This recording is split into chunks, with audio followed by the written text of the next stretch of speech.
In my view, William and Kate are grafters. Harry and Meghan are grifters. Let's just be clear about that. The way they are behaving is so appalling, and the things that they are doing and the way that they are being manipulated in order to create something. And I'm not going to try and pretend that the royal institution is perfect. Of course it's not. There are plenty of things about it which are old-fashioned. Rotten, I would say. You say rotten. There are elements of it which are rotten, and I'd agree with you. But what I really find distasteful is that they're not seeking their path through telling future stories and trying to perhaps create a new role for themselves. They are simply profiting from exposing the stuff that they want to say and to make themselves Meghan has just been given an award for her work. The one for exposing racism in the royal family and I'm sorry, that's a nonsense. No, it's not a nonsense, because it takes courage to do that within an institution. I do find, James, that you are a walking contradiction. You've highlighted what is wrong in the institution. That is what they experience. They're now speaking about what they experience, and you have an issue about tens of millions of dollars. Why shouldn't They're earning it. They're earning it. Why shouldn't they? They're earning it. Yeah, because they're not taking our money. They're no longer taking our money. How is that your problem? How are they earning That's it? their The same way you are earning doing being something here. and they're being paid same for way it. you're earning being here. And I'm sharing my story here. And your opinion. And they're sharing their story and opinion. Every right to do But they've got far more value than you. So They're earning more than you. Sorry about that. So sorry. They're earning more than you. I do have a problem with this, because they are earning it. As much as you might not like it, they are earning it. No, I have no problem with them you earning do? money. It's not taxpayers' money. It's not been handed to them. But then leave the entire thing behind them. They have the titles. They continue to but be. it is theirs. Shola, they're continuing going to events left, right, and centre, being introduced as the Duke and Duchess because of they Sussex, are, and they are earning their money by continuously slamming the institution. No, they're earning their money by the value they bring. Telling new stories. They bring. They're not telling new stories. They're not telling stories. They're not telling new stories. We're jamming. Okay. If you are going to make and take money, which they are, out of a system as a result of basically throwing and lobbing bombs in, then I think that you've got to be accountable for that. You're deflecting and distracting. I'm not. I will go straight in. Hold on. Everything you've just said now has absolutely jack all to do with why they're doing what they're doing. They're taking money. No. You're saying they're taking money earning and they're it. profiting because of their position.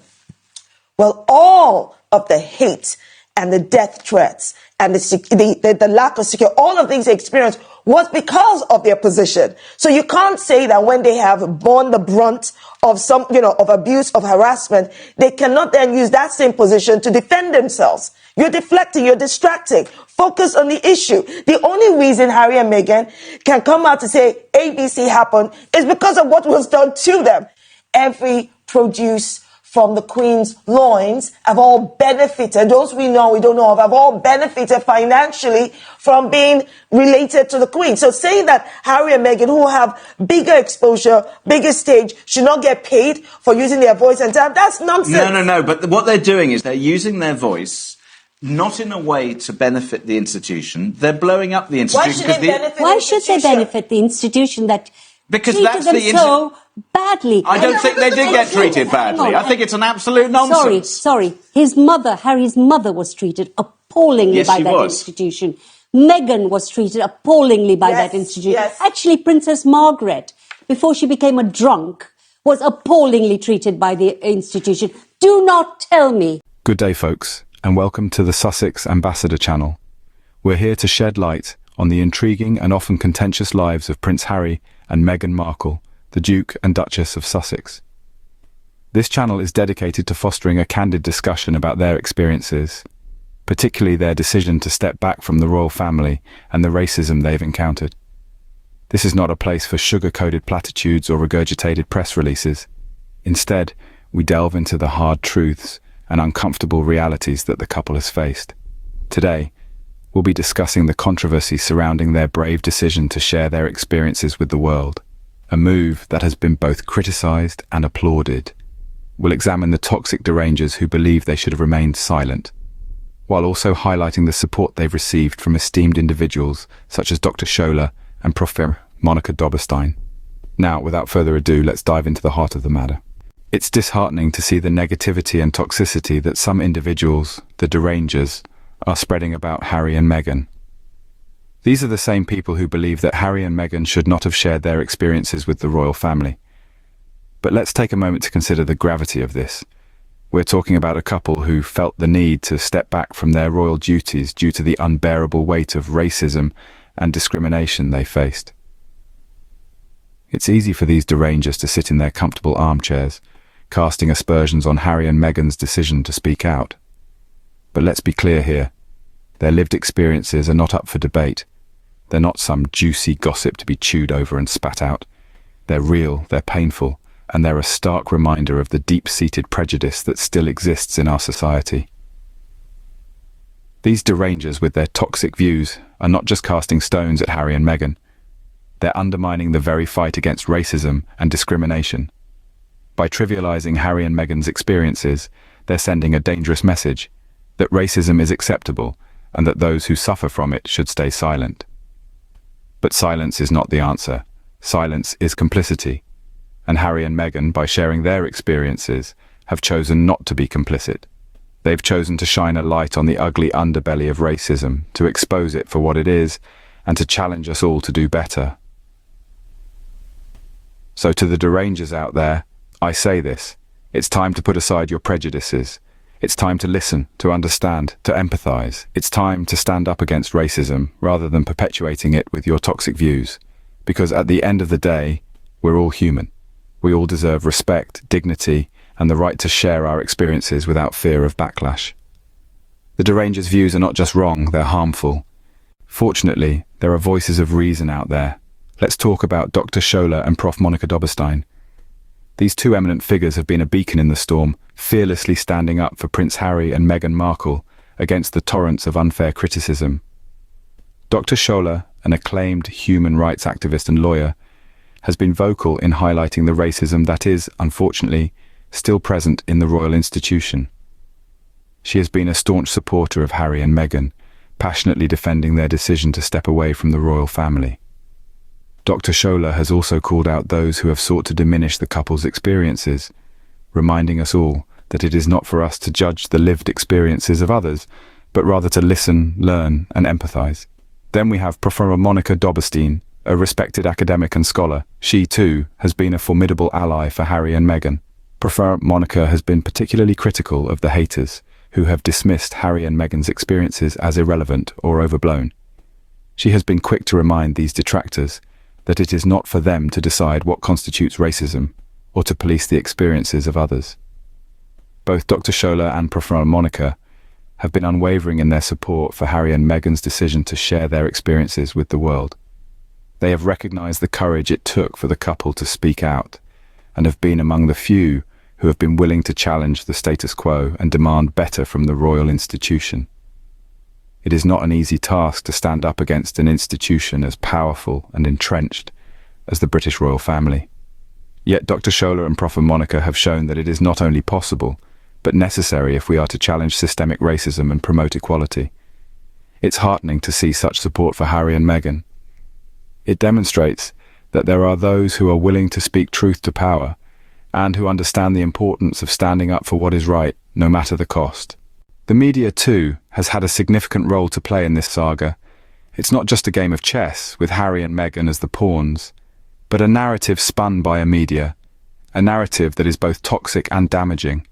The British press, in particular, has been instrumental in fueling this narrative. Despite the facade of fair reporting, there has been a clear bias against Harry and Meghan. The couple's every move, every word, every decision has been dissected, criticised, and spun into a web of negativity. But for what purpose? For higher ratings? For more page views? What's more, royalists, those staunch supporters of the royal family, have latched onto this narrative, further perpetuating the toxicity. They've taken the media's biased reporting and turned it into a campaign against Harry and Meghan. And it's not just a campaign of words, but a campaign of hate. But let's not forget the most troubling aspect of this media narrative: the misinformation. The British press and royalists alike have benefited from misleading the public. Misinformation has been used as a tool to paint Harry and Meghan in a negative light, to make them the villains in a story where they are, in fact, the victims. The media has a responsibility to report the truth, to provide the public with accurate information. But when it comes to Harry and Meghan, they've failed in that responsibility. Instead, they've chosen to profit from their suffering, to make a spectacle of their pain. And what about Harry and Meghan? They're not just characters in a media narrative, they're human beings. They have the right to share their experiences, to speak out against the injustices they've faced. But the media, with their trolls and their lies, has tried to silence them, to dehumanize them. The media's role in this cannot be ignored. They've not only perpetuated a toxic narrative, but they've also profited from it. They've used their power to mislead, to manipulate, and to cause harm. And for what? For a few extra clicks, a few more sales. It's a sad state of affairs indeed. Harry and Meghan are not just royals, they're human beings. This statement rings with a profound truth that seems to have been forgotten amidst the frenzy of media coverage and public opinion. These two individuals, thrust into the spotlight by birth and by marriage respectively, are just as capable of feeling pain, facing struggles and cherishing moments of joy as any of us are. Their experiences within the royal family, as they have shared, were tinged with pain and prejudice. They have faced racism, isolation, and a lack of support. It is essential to remember that these experiences are not just tabloid fodder or topics for heated debate. They are the lived experiences of two people who, like all of us, have a fundamental right to dignity, respect, and understanding. Just as we would empathize with friends or family members going through a difficult time, we should do the same for Harry and Meghan. Dismissing their experiences, or worse, turning them into a spectacle for public consumption, only serves to dehumanize them. It reduces them to mere characters in a drama, rather than acknowledging them as real people with real feelings. We also need to remember that their decision to step back from royal duties was not taken lightly.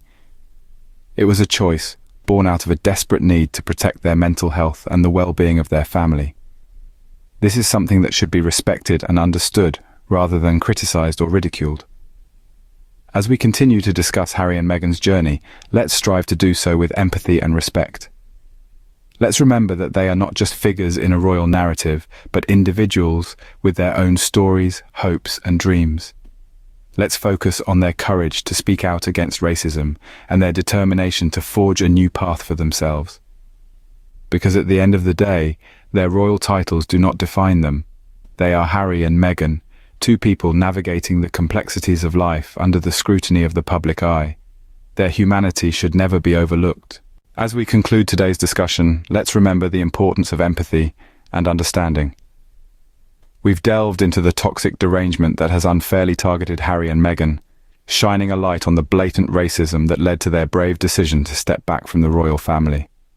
We've also celebrated the unwavering support of Dr.Shola&Prof Monika, two voices unafraid to call out the injustices that have been meted out.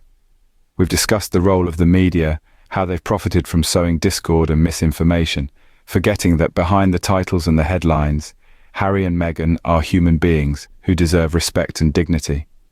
In all these, let's not forget the essence of our humanity. Let's approach these situations with empathy and understanding, respecting the rights of individuals to share their experiences without fear of backlash. Thank you for watching. Please subscribe, like, and share.